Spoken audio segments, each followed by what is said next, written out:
사람을 죽이는 것은 날선 칼이 아니라 매일 아침 식탁 위로 던져지는 모멸 섞인 말 한마디였습니다.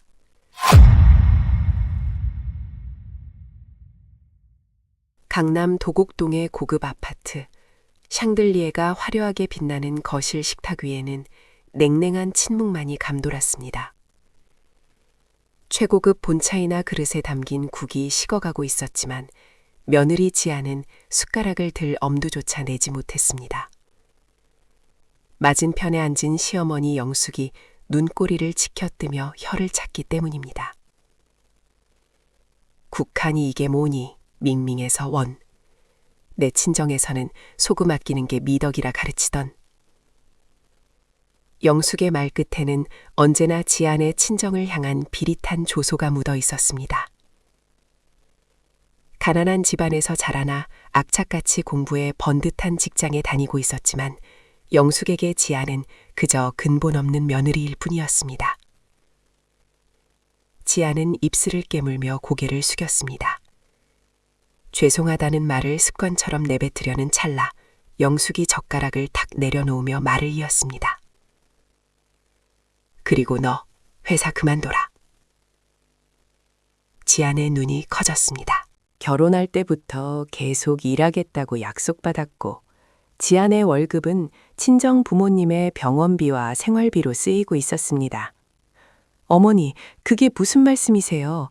갑자기 회사를 그만두라니요? 저 지금 프로젝트 팀장 맡아서 중요한 시기인 거 아시잖아요. 팀장이고 나발이고 여자가 밖으로 나돌면 집안 꼴이 뭐가 돼? 민석이 요즘 사업 때문에 예민한 거 안 보이니? 네가 집에서 내조를 제대로 해야 남편이 밖에서 길을 펴지. 쥐꼬리마냥 월급 받아온다고 유세 떨지 말고 당장 사표 써. 영숙의 논리는 언제나 그랬습니다. 아들의 성공은 본인의 공이고 아들의 부진은 며느리의 내조 부족 탓이었습니다. 지안이 무언가 항변하려 입을 때려던 순간 식탁 끝에서 신문을 보던 남편 민석이 무심하게 거들었습니다. 엄마 말 들어. 나 요즘 피곤해. 집에 오면 당신이 따뜻한 밥 차려놓고 기다렸으면 좋겠어. 그깟 월급 내가 2배로 줄 테니까 그냥 쉬어. 남편의 말은 위로가 아니라 확인 사살이었습니다. 3년 전 저 사람의 성실함 하나만 믿고 결혼했건만 그는 어머니의 치마폭에 쌓인 영원한 소년일 뿐이었습니다. 하지만 지아는 몰랐습니다. 참는 자에게 복이 온다는 옛말은 틀렸다는 것을. 맹목적인 인내는 그저 상대방에게 더 잔인하게 굴어도 된다는 허가증을 쥐어주는 것과 같다는 사실을 말입니다. 영숙은 며느리의 침묵을 굴복으로 받아들였습니다. 승리감에 도취된 그녀는 본색을 드러내며 진짜 목적을 꺼내들었습니다. 그리고 너 올 때 해왔던 그 전세자금 있지? 그거 내놓아라. 지안의 심장이 쿵 내려앉았습니다. 그 돈은 지안의 아버지가 평생 공사판을 전전하며 비가 오나 눈이 오나 굳은 살 박인 손으로 모아주신 피눈물 같은 돈이었습니다. 결혼할 때 시댁에서 해오는 게 없으니 기죽지 말라며 혹시 무슨 일이 생기면 비상금으로 쓰라고 쥐어주신 3억 원이었습니다. 어머니, 그 돈은 제 아버지가 노후자금까지 털어서 주신 돈이에요. 절대 건드릴 수 없어요. 이 아이 맹추 같은 년아. 누가 그 돈을 쓴대. 잠시 빌리자는 거잖아. 네 시동생 민호가 이번에 프랜차이즈 사업 시작하는데 자금이 좀 부족해서 그래. 가족끼리 네 돈 내 돈이 어디 있어. 어차피 네가 벌어온 돈도 아니고 친정에서 가져온 푼돈 시댁 식구들 잘 되라고 쓰는 게 그렇게 아깝니? 영숙에게는 3억이 푼돈일지 몰라도 지안의 가족에게는 목숨과도 같은 돈이었습니다. 시동생 민호는 이미 2번이나 사업을 말아먹고 영숙의 치마폭 뒤로 숨은 전력이 있었습니다. 밑빠진 독에 물 붓기라는 걸 뻔히 알면서도 영숙은 며느리의 마지막 동아줄까지 끊어내려 하고 있었습니다. 안 됩니다. 다른 건 몰라도 그 돈만은 절대 안 돼요. 지안이 처음으로 단호하게 거절하자 영숙의 얼굴이 불그락 푸르락해졌습니다. 그녀는 마시고 있던 물컵을 지안의 발치로 집어던졌습니다. 쨍그랑. 날카로운 파열음과 함께 유리 조각이 사방으로 튀었고 지안의 발목에 붉은 선혈이 배어나왔습니다. 이게 어디서 눈을 동그랗게 대들어. 너 같은 건 며느리로 들인 내 죄지. 당장 그 돈 안 내놓으면 이혼시킬 줄 알아. 빈 몸으로 쫓겨나서 친정 가서 빌빌거려봐야 정신을 차리지. 영숙의 고함이 거실을 가득 채웠지만 남편 민석은 여전히 신문만 뒤적일 뿐이었습니다. 오히려 귀찮다는 듯 인상을 찌푸리며 한마디 툭 던졌습니다. 아, 시끄러워 죽겠네. 지안아, 그냥 들여. 동생 사업 잘 되면 이자 쳐서 갚는다잖아. 왜 그렇게 융통성이 없어? 그 순간 지안의 마음속에서 무언가가 툭 하고 끊어지는 소리가 났습니다. 그것은 남편에 대한 마지막 기대였고 이 지옥 같은 집구석에 대한 일말의 미련이었습니다. 가장 깊은 어둠 속에서야 비로소 별이 보이듯 절망의 밑바닥에 닿자 지안의 머릿속은 오히려 차갑게 식으며 명징해졌습니다. 지안은 흐르는 피를 닦을 생각도 하지 않은 채 천천히 고개를 들었습니다. 그리고 떨리는 손을 감추며 식탁 아래 주머니 속에 있는 휴대전화를 꽉 움켜쥐었습니다. 녹음 중임을 알리는 붉은 점이 화면 속에서 조용히 깜빡이고 있었습니다. 지금 당장 소리를 지르고 집을 뛰쳐나가는 것은 하수나 하는 짓이었습니다. 저들은 지안이 빈손으로 나가길 원하고 있었습니다. 그렇다면 원하는 대로 해주는 척 더 큰 것을 가져와야 했습니다. 3년간 담해온 수모, 부모님을 향한 모욕, 그리고 자신의 잃어버린 청춘까지 그 모든 것에 대한 청구서를 발행할 준비를 해야 했습니다. 지안은 눈물을 그렁그렁 매단 채 세상에서 가장 불쌍하고 순종적인 며느리의 표정을 지어 보였습니다. 잘못했어요, 어머니. 제가 생각이 짧았어요. 민석 씨 말대로 할게요. 회사도 정리하고 친정에서 가져온 돈도 내일 바로 송금해 드릴게요. 그러니까 노여움 푸세요.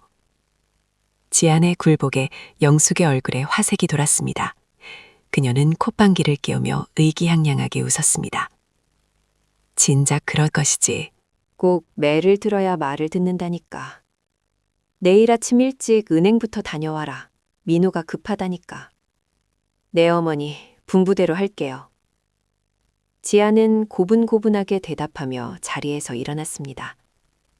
발목의 상처가 욱신거렸지만 그 고통조차 지금은 그녀를 깨우는 각성제처럼 느껴졌습니다. 방으로 돌아온 지안은 문을 잠그자마자 거울 앞에 섰습니다. 거울 속의 여자는 3년 전에 생기 넘치던 모습은 온데간데 없고 파리하고 지친 얼굴을 하고 있었습니다. 하지만 그 눈동자만큼은 전과 달랐습니다. 그곳에는 서늘한 살기가 서려 있었습니다. 그녀는 책상 깊숙한 곳에서 낡은 다이어리를 꺼냈습니다. 그곳에는 시어머니가 저지른 탈세의 정황, 남편이 유흥업소에서 법인카드를 쓴 내역, 그리고 시동생의 불법 도박 증거들이 꼼꼼하게 메모되어 있었습니다. 오늘 녹음된 파일은 이 다이어리의 마지막 페이지를 장식할 결정적인 증거가 될 것이었습니다. 사냥꾼은 짐승이 덫에 걸렸을 때 바로 달려들지 않습니다. 짐승이 힘을 빼고 축 늘어질 때까지 숨을 죽이고 기다리는 법입니다. 지아는 휴대전화의 녹음 버튼을 끄며 나직이 중얼거렸습니다. 어머니, 그 돈 기꺼이 드릴게요. 하지만 그게 당신들 목을 조르는 밧줄이 될 줄은 꿈에도 모르시겠죠. 창밖에는 강남의 화려한 야경이 펼쳐져 있었지만 지안의 눈에는 곧 들이닥칠 타국을 알리는 서막처럼 보였습니다. 며느리의 완벽한 퇴직금 프로젝트는 이제 막 시작되었습니다.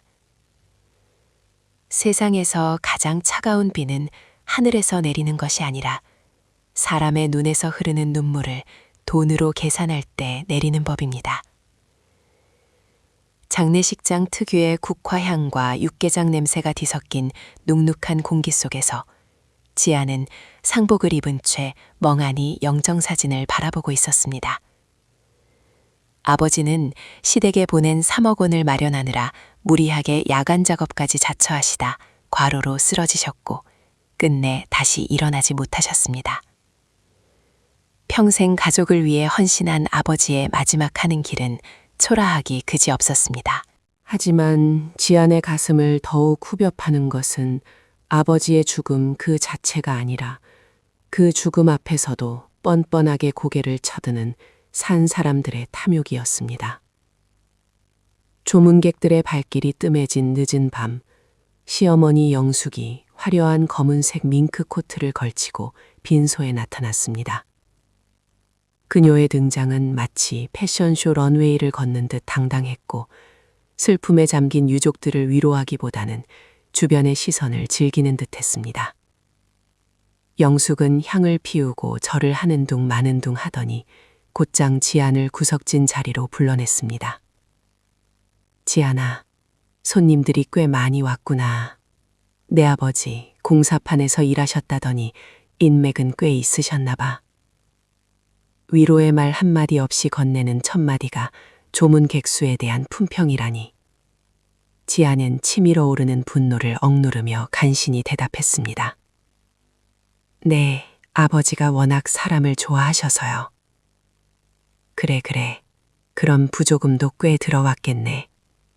안 그래도 내가 그 말을 하려던 참이다. 영숙이 주위를 두리번거리더니 목소리를 낮추며 본론을 꺼냈습니다. 그 부조금함 나한테 넘겨라. 지아는 자신의 귀를 의심했습니다. 지금 이 여자가 무슨 말을 하는 것인가. 아버지가 돌아가신 지 3일도 채 되지 않았습니다. 아직 흙도 덮지 못한 아버지의 영전 앞에서 딸에게 들어온 조의금을 내놓으라니. 어머니, 지금 뭐라고 하셨어요? 부조금을 달라니요? 아니, 이 맹한 것이 말귀를 못 알아듣니? 장례 치르는 비용이야 얼마 안 들 테고 남은 돈 꽤 될 거 아니냐. 민호 사업자금 저번에 네가 해온 3억으로는 턱없이 부족해. 기계도 들여놔야 하고 인테리어도 다시 해야 한다잖니. 사돈어른도 사위 동생 잘 되는 일이라면 저승에서도 기뻐하실 게다. 인간의 탐욕이란 밑빠진 독과 같아서 채우려 할수록 더 깊은 공허만을 남기며 주변의 모든 것을 집어삼키고 맙니다. 영숙에게 지안의 아버지는 그저 돈을 짜낼 수 있는 또 다른 수단에 불과했습니다. 죽은 사돈의 노잣돈까지 탐내는 시어머니의 모습에서 지안은 인간이 어디까지 추락할 수 있는지를 목격했습니다. 어머니, 이 돈은 안 돼요. 장례비 치르고 남은 돈은 홀로 대신 저희 엄마 생활비로 드려야 해요. 아버지가 남기신 게 아무것도 없어서 이 돈이라도 없으면 당장 길거리에 나앉으셔야 한다고요. 지안의 목소리가 물기에 젖어 떨렸지만 영숙은 코웃음을 쳤습니다. 길거리에 나앉긴 왜 나앉아. 네 친정엄마 아직 사지 멀쩡하잖니? 식당 설거지라도 하면 입에 풀칠은 하겠지. 그리고 시댁이 무너지게 생겼는데 친정엄마 생활비 타령이 나오니?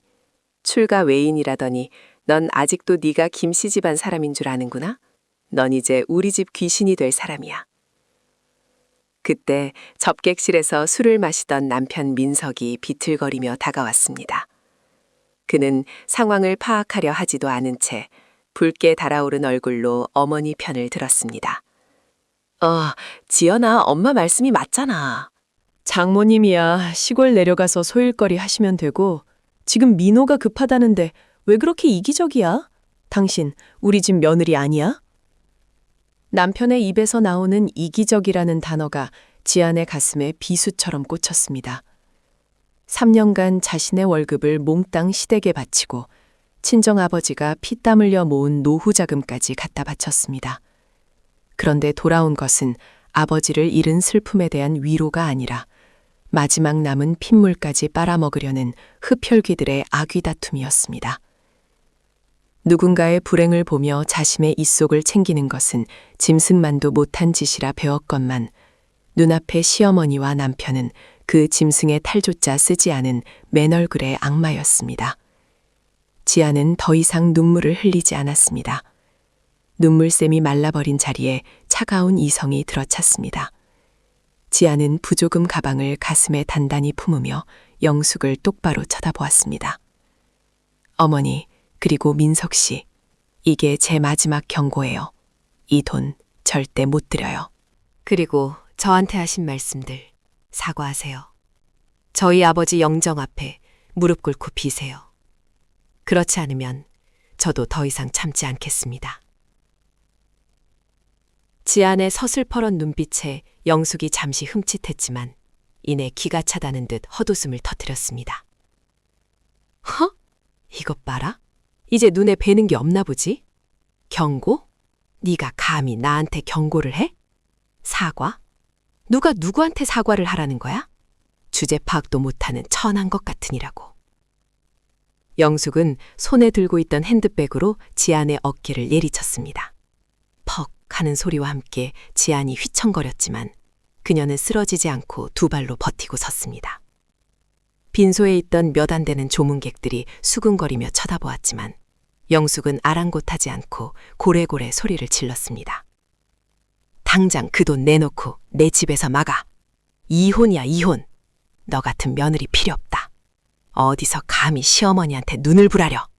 내 발로 안 나가면 내가 사람 써서 끌어낼 테니까 그런 줄 알아. 민석 역시 아내를 말리기는커녕 어머니의 뒤에 서서 팔짱을 낀 채 차갑게 내뱉었습니다. 지안아, 너 진짜 실망이다. 장례식장에서 이게 무슨 행패야. 엄마 화나시게 하지 말고 빨리 빌어. 아니면 진짜 끝이야.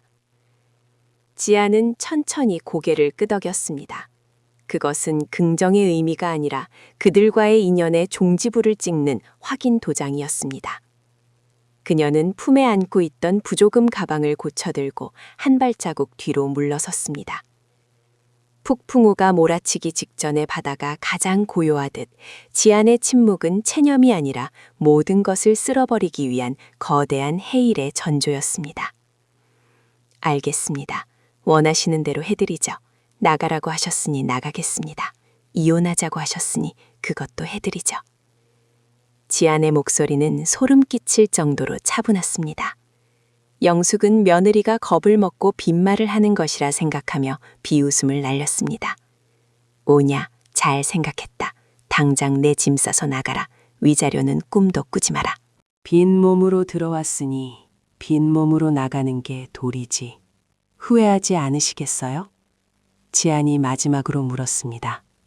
후회? 내가 왜? 알터니가 빠지는 기분이다. 썩 꺼져.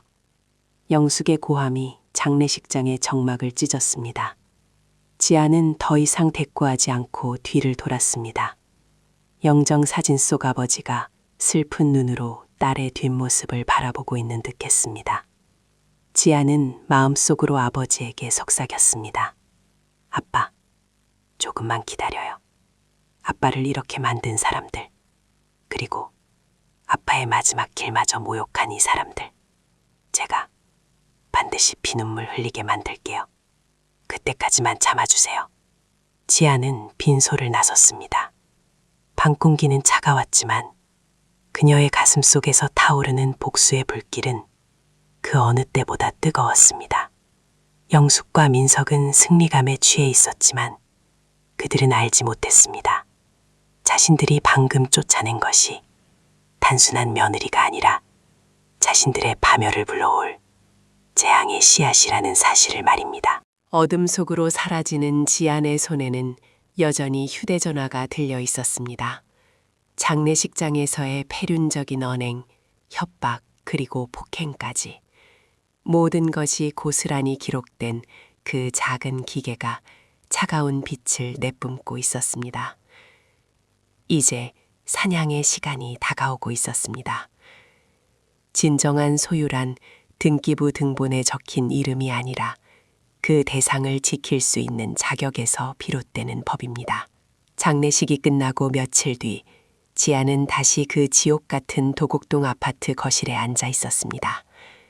달라진 것이 있다면 그녀의 앞에는 식어 빠진 국그릇 대신 서류 봉투 하나가 놓여 있다는 점이었습니다. 상복을 벗고 깔끔한 정장 차림을 한 지안의 표정은 건조하다 못해 서늘했습니다. 반면 소파에 비스듬히 기대앉은 시어머니 영숙은 여전히 기세등등했습니다. 그녀는 지안이 내민 서류 봉투를 뜯어보지도 않은 채 탁자 위에 던져진 이혼 신고서를 턱짓으로 가리키며 비웃음을 흘렸습니다. 그래, 결국 이걸 들이미는구나. 내가 말했지. 위자료는 한 푼도 없다고 내 발로 나가는 마당에 무슨 염치로 돈을 바라니. 네가 해온 혼수라곤 그 푼돈 3억이 전부인데 그건 이미 민호 사업 자금으로 들어갔으니 돌려받을 생각일랑 꿈도 꾸지 마라. 옆에 있던 남편 민석 역시 거들먹거렸습니다. 그는 어머니의 등 뒤에 숨어 호가호위하던 버릇을 버리지 못한 채 아내를 향해 혀를 찼습니다. 지안아, 적당히 해라. 소송 걸어봤자 너만 손해인 거 몰라. 우리 집 변호사들이 어떤 사람들인데. 그냥 조용히 도장 찍고 나가. 그게 네가 살 길이야. 그들은 확신하고 있었습니다. 가진 것 없는 며느리가 할 수 있는 반항이라곤 고작 이혼 소송을 걸어 위자료를 청구하는 것뿐일 거라고. 그리고 그 싸움에서 승리하는 것은 돈과 권력을 쥐고 있는 자신들이라고 말입니다. 하지만 그들은 강구하고 있었습니다. 쥐도 궁지에 몰리면 고양이를 문다는 사실을, 그리고 그 쥐가 고양이의 목덜미를 노리고 오랫동안 이빨을 갈아왔다는 사실을 말입니다. 오만은 눈을 가리는 안대와 같아서 바로 코앞에 닥친 낭떠러지조차 보지 못하게 만듭니다. 지아는 이빠에 희미한 미소를 머금었습니다. 그것은 패배자의 비굴한 웃음이 아니라 승패가 이미 결정된 게임판을 내려다보는 승부사의 여유로운 미소였습니다. 어머니, 민석 씨, 뭔가 착각하고 계신 것 같은데 전 위자료 같은 거 필요 없어요. 더러운 돈 받아서 뭐 하겠어요? 제가 원하는 건 딱 하나. 깔끔한 정리예요. 뭐? 더러운 돈? 이 건방진 년이 끝까지 말 조심하네. 영숙이 발끈하며 소리를 질렀지만 지아는 아랑곳하지 않고 탁자 위에 놓인 서류 봉투를 천천히 열었습니다. 그 안에서 나온 것은 이혼 서류가 아니었습니다. 붉은 인주가 선명하게 찍힌 부동산 매매 계약서와 법인 양도 증명서였습니다. 기억나세요? 3년 전 아버님 돌아가시고 상속세 폭탄 맞기 싫다고 하셨던 거. 그리고 민석 씨 신용불량자라서 본인 명의로 사업자 못 낸다고 하셨던 거요? 지아내의 차분한 목소리에 영숙의 눈동자가 흔들리기 시작했습니다. 3년 전 영숙은 다주택자 세금 중과를 피하고 아들의 신용 문제를 해결하기 위해 꼼수를 부렸습니다. 며느리인 지아내 명의로 이 도곡동 아파트의 명의를 이전하고 민석이 운영하는 사업체의 대표자 이름도 지안으로 등록해 두었던 것입니다. 당시 영숙은 지안을 말 잘 듣는 멍청한 곰 정도로 여겼기에 명의신탁 각서조차 제대로 써두지 않았습니다. 법적으로 이 집과 회사는 온전히 지안의 소유였습니다. 설마 너... 영숙의 얼굴에서 핏기가 싹 하셨습니다. 입술이 퍼르르 떨려왔습니다. 네, 맞아요. 이 집 제 명의로 되어 있죠. 법적으로 제가 주인이라는 뜻이에요. 그리고 민석 씨 회사도요. 이 도둑년, 그게 내 거야? 내 돈으로 산 내 집이야. 명의만 빌린 거라고 했잖아. 법정에서 그렇게 주장해 보시죠. 하지만 증여세까지 다 내고 합법적으로 넘어온 등기인데 판사가 누구 손을 들어줄까요? 게다가 어머니가 탈세 목적으로 명의 신탁했다는 걸 스스로 증명하셔야 할 텐데 그러면 국세청 조사는 각오하셔야겠죠? 지아는 계약서를 영숙의 눈앞에 들이밀었습니다. 그래서 제가 처분했습니다. 이 집 어제부로 매각 계약 체결됐어요. 잔금까지 다 받았고요. 새 주인은 다음 주에 입주할 겁니다. 그러니 이번 주 내로 방 빼세요. 믿음이라는 것이 깨지는 순간은 유리잔이 깨지는 것보다 훨씬 더 날카롭고 치명적인 파편을 남깁니다. 영숙이 철석같이 믿었던 자신의 안전한 금고가 사실은 며느리의 손에 들린 시한폭탄이었다는 사실이 드러나는 순간이었습니다. 거짓말이야. 네가 감히 어떻게? 영숙은 비명을 지르며 뒷목을 잡고 쓰러지는 신용을 했습니다. 하지만 지아는 눈 하나 깜짝하지 않았습니다. 그리고 민석 씨 회사, 법인 통장에 있던 운영자금이랑 설비들 전부 매각 처리했어요. 당신이 룸살롱에서 법인카드 긁어댈 때 나는 대표 자격으로 회사 청산 절차 밟고 있었다고.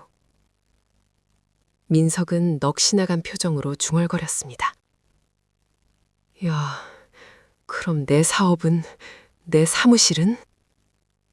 없어. 이제 넌 그냥 백수야. 신용불량자의 빈탈털이 백수. 거실은 순식간에 아수라장이 되었습니다. 영숙은 바닥을 치며 통곡했고 민석은 머리를 감싸주고 주저앉았습니다. 그토록 자랑하던 강남 아파트와 번듯한 사업체가 하루아침에 신기루처럼 사라진 것입니다. 그들이 지안을 무시하고 짓밟는 동안 지안은 그들의 목을 조를 밧줄을 꼬고 있었던 것입니다. 하지만 지안의 복수는 여기서 끝이 아니었습니다. 돈을 뺏는 것만으로는 부족했습니다.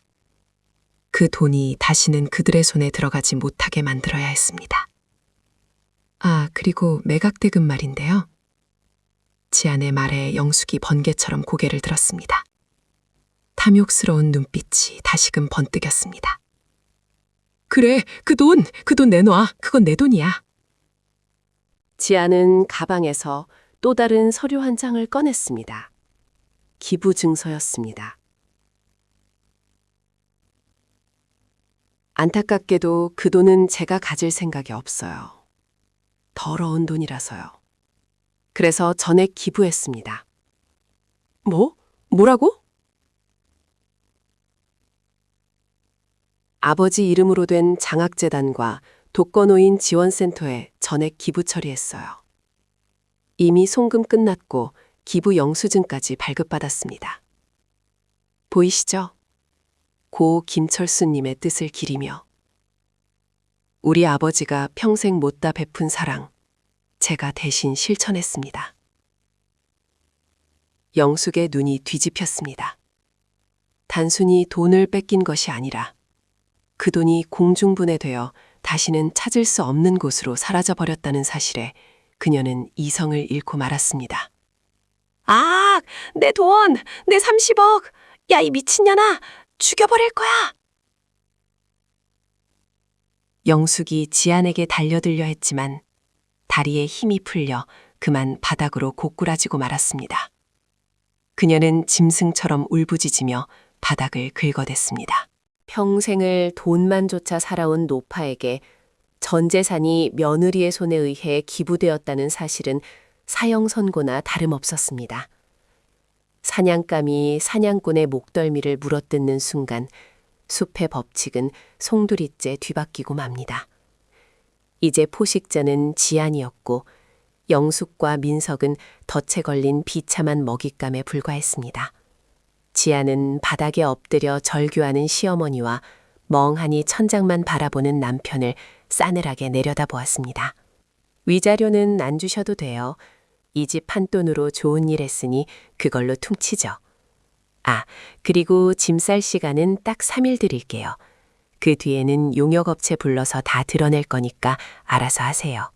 지안은 자리에서 일어났습니다. 그녀의 발걸음은 깃털처럼 가벼웠습니다.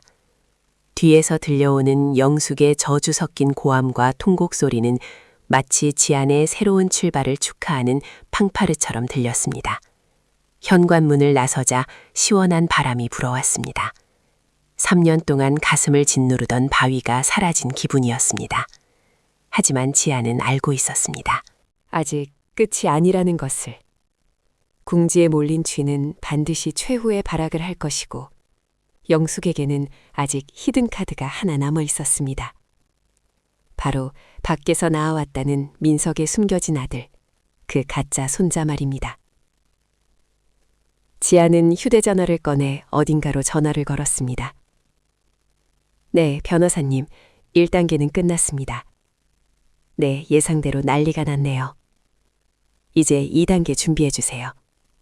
네, 유전자 검사 결과지. 확실한 거죠? 지안의 입가에 서늘한 미소가 다시 한번 번졌습니다. 피는 물보다 진하다고 하지만 썩은 피는 맑은 물조차 검게 물들이는 맹독이 될 뿐입니다. 지안이 통보한 퇴거 시한을 하루 앞둔 저녁, 도곡동 아파트에는 기묘한 전운이 감돌고 있었습니다.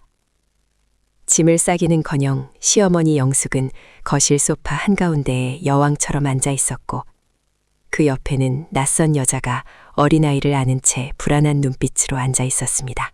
남편 민석은 안절부절 못하며 거실을 서성거렸지만 영숙의 표정만큼은 그 어느 때보다 비장하고 도끼에 차 있었습니다. 현관문을 열고 들어선 지아는 이 기이한 풍경을 보고도 눈썹 하나 까딱하지 않았습니다. 이미 예상했던 시나리오였기 때문입니다. 왔니? 내 집 판돈 기부했다며 유세 떨더니 꼴 좋다. 하지만 네가 간과한 게 하나 있어. 영숙이 턱짓으로 아이를 안고 있는 여자를 가리켰습니다. 화려한 화장에 명품으로 휘감은 여자. 바로 민석의 내언녀이자 이 사단이 나게 만든 장본인 중 하나인 최마담이었습니다.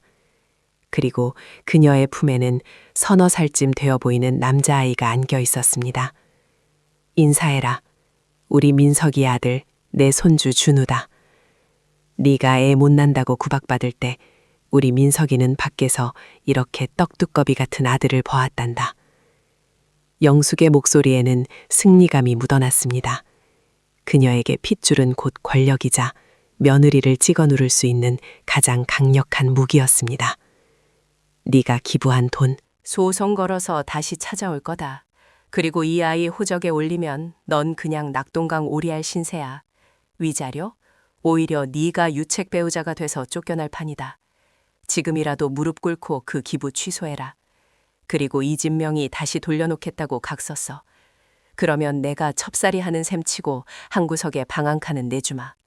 민석 역시 뻔뻔하게 거들었습니다. 지안아, 미안하게 됐다. 남자가 사업하다 보면 실수도 하고 그러는 거지. 준우 봐서라도 네가 이해해라. 애한테는 아빠가 필요하잖아. 거짓으로 쌓아 올린 성은 화려해 보일지 몰라도 진실이라는 바람이 한 번만 스쳐도 모래알처럼 흩어지는 법입니다. 지아는 그들의 저급한 협박에 대꾸하는 대신 핸드백에서 서류 봉투 2개를 꺼내 테이블 위에 올려놓았습니다. 마치 그들의 패를 다 읽고 있었다는 듯한 태연함에 영숙의 미간이 찌푸려졌습니다. 어머니, 정말 이 아이가 민석 씨 핏줄이라고 믿으세요? 뭐? 인연이 어디서 망발이야? 딱 봐도 우리 민석이 어릴 때랑 반박이구만. 감히 어디서 씨 도둑질을 의심해. 그럼 이건 어떻게 설명하실래요? 지안이 첫 번째 봉투를 뜯어 서류를 내밀었습니다. 그것은 3년 전 결혼 직후 민석이 비뇨기과에서 받았던 정밀검사 결과지였습니다. 무정자증, 그것도 선천성 희소정자증도 아니고 아예 임신이 불가능한 상태. 민석 씨, 본인이 더 잘 알잖아요. 결혼 전에 이 결과 받고 숨겼던 거 내가 모를 줄 알았어? 순간 거실에 찬물을 끼얹은 듯한 정적이 흘렀습니다. 민석의 얼굴이 사색이 되었습니다. 그는 결혼 전 불임 사실을 알았지만 어머니가 알면 난리가 날까봐 그리고 지안과의 결혼이 깨질까봐 철저히 숨겨왔던 것입니다. 엄마, 그게... 민석이 말을 더듬자 영숙의 눈이 휘둥그레졌습니다. 그게 무슨 소리야? 민석이 네가 고자라니? 그게 무슨 말도 안 되는 소리야? 의학적으로 자연 임신 확률 0%. 기적이라는 단어조차 허용되지 않는 수치예요. 그런데 밖에서 아이를 낳아왔다고요? 성령으로 잉태라도 했답니까? 지안의 조소 섞인 말에 영숙의 시선이 급하게 아이를 안고 있는 최마담에게로 향했습니다. 최마담의 눈동자가 심하게 흔들리고 있었습니다. 진실이 잔인한 이유는 그것이 우리가 가장 믿고 싶었던 환상을 가장 비참한 방식으로 깨뜨리기 때문입니다. 영숙은 손을 부들부들 떨며 소리쳤습니다. 아니야, 아닐 거야. 오진일 수도 있잖아. 요즘 병원들 다 돌팔이야. 우리 준우는 내 손자 맞아. 내 핏줄이라고. 영숙의 절규는 애처롭기까지 했습니다. 전 재산을 잃은 그녀에게 남은 유일한 희망은 대를 이을 손자라는 낡은 가치관 뿐이었으니까요. 지아는 잔인할 정도로 침착하게 두 번째 봉투를 열었습니다. 그래서 준비했어요. 친자 확인 유전자 검사 결과지. 지아는 어제 민석이 잠든 사이 머리카락을 채취하고 며칠 전 영숙이 자랑스레 보여준 아이의 사진 속 옷가지에서 확보한 검체로 이미 검사를 마친 상태였습니다. 결과는 불일치, 친자 확률 0.0001%도 없음. 남남입니다. 지안이 결과지를 영숙의 면전에 던졌습니다. 종이가 팔랑거리며 바닥으로 떨어졌고 그 위에 적힌 붉은색 불일치라는 글자가 영숙의 망막을 찔렀습니다. 사기꾼다! 영숙이 비명을 지르며 최마담에게 달려들었습니다. 아이가 자지러지게 울음을 터뜨렸고 최마담은 본색을 드러내며 영숙에 거칠게 밀쳐냈습니다. 아씨, 들켰네. 그러니까 내가 적당히 하고 빠지자고 했잖아. 최마담은 민석을 노려보며 표독스럽게 소리쳤습니다. 야, 김민석, 너 돈 많다며? 강남 아파트에 사업체까지 있다며? 알고 보니 빈 껍데기에 불임? 재수없게 시간만 낭비했네. 최마담은 울고 있는 아이를 옆구리에 끼고 벌떡 일어났습니다. 이봐요, 할망구.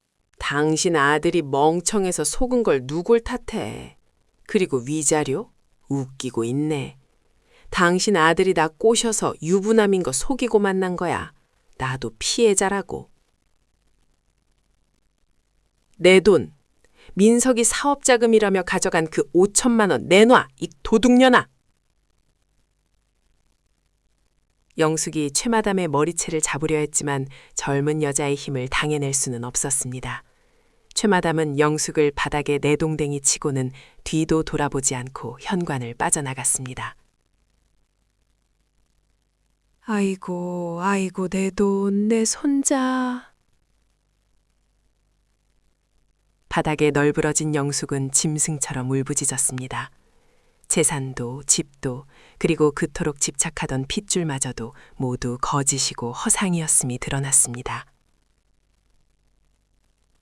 민석은 소카 구석에 처박혀 머리를 감싸쥐고 벌벌 떨고만 있었습니다.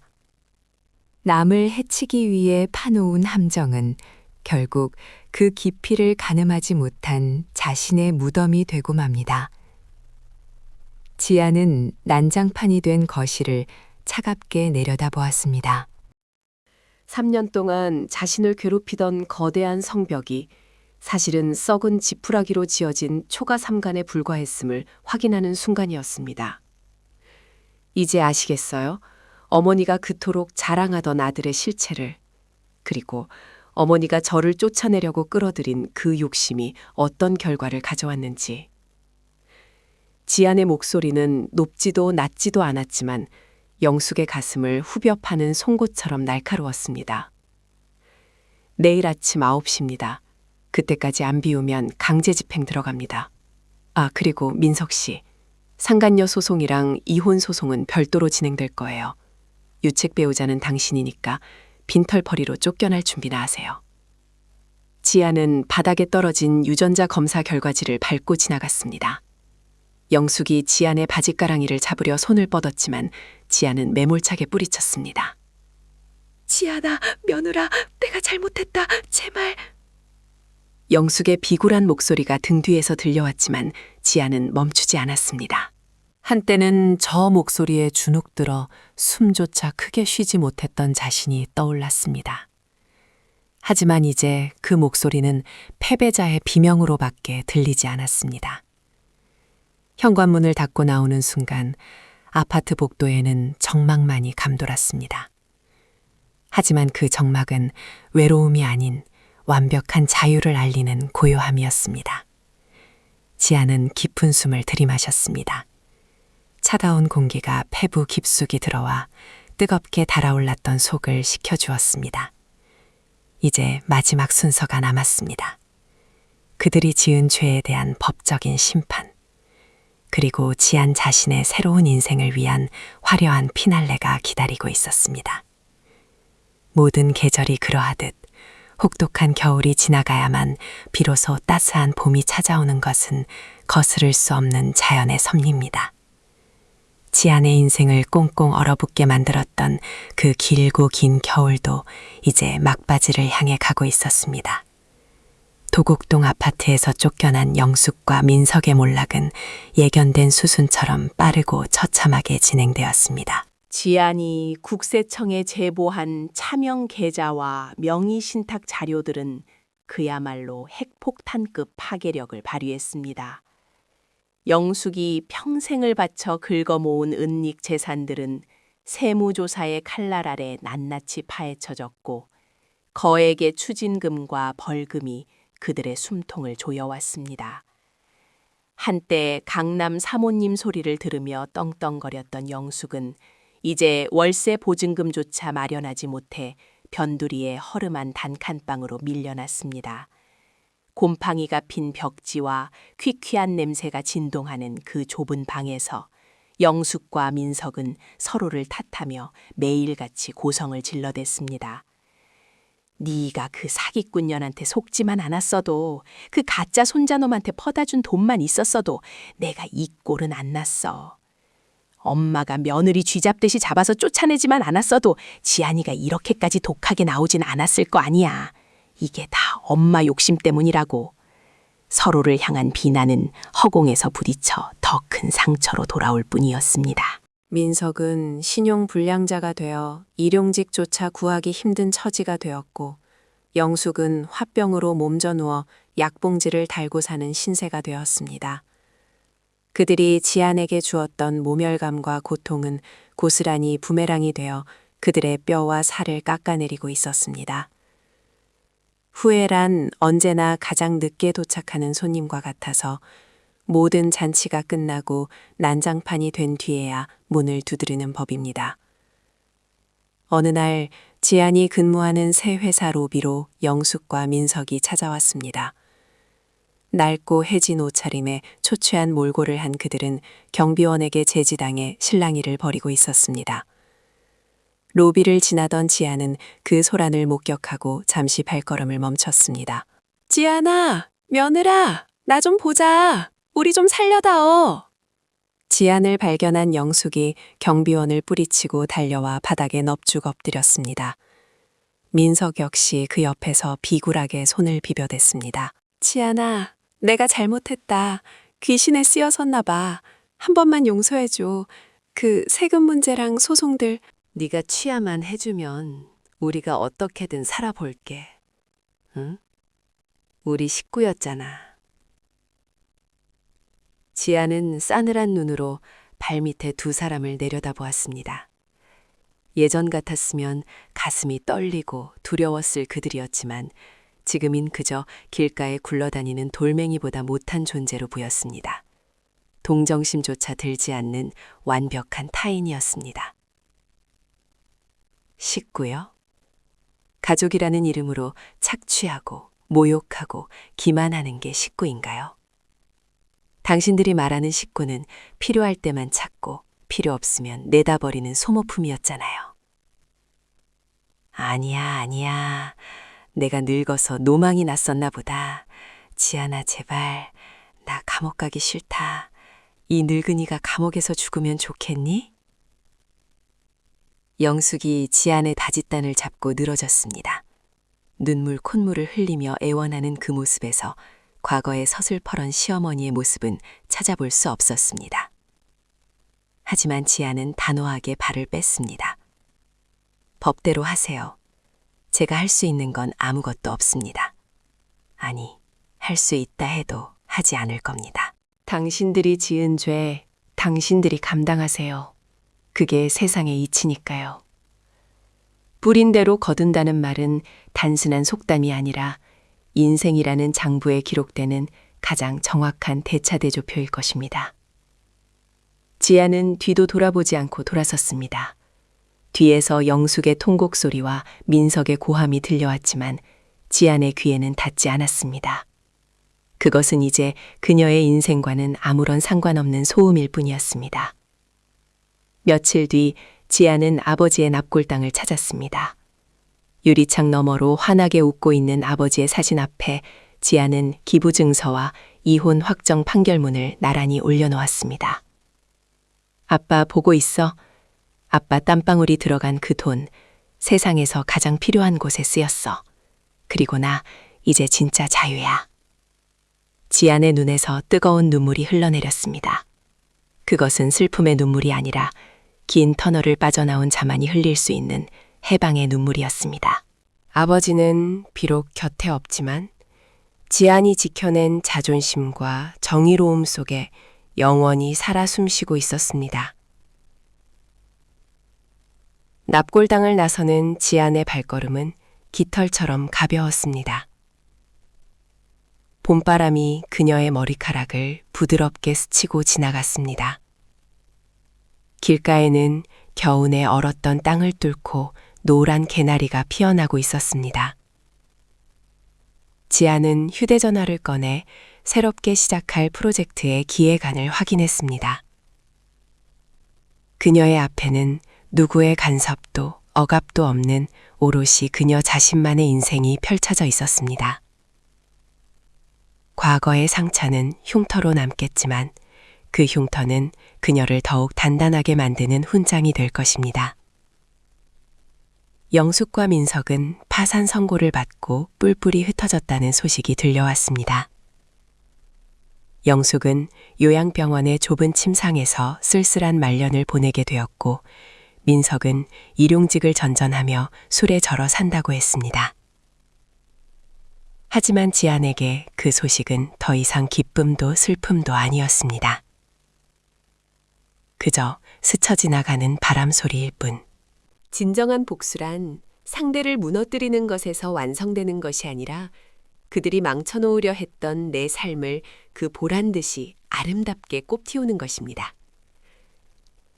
지안은 고개를 들어 눈부신 태양을 마주했습니다. 눈이 부시도록 파란 하늘이 그녀를 반겨주고 있었습니다. 이제 그녀는 누군가의 며느리도 누군가의 아내도 아닌 당당한 이지안으로 살아갈 것입니다. 그녀의 입가에 3년 만에 가장 환하고 아름다운 미소가 피어올랐습니다. 그녀의 완벽한 퇴직금은 돈이 아니라 바로 잃어버렸던 나 자신이었습니다.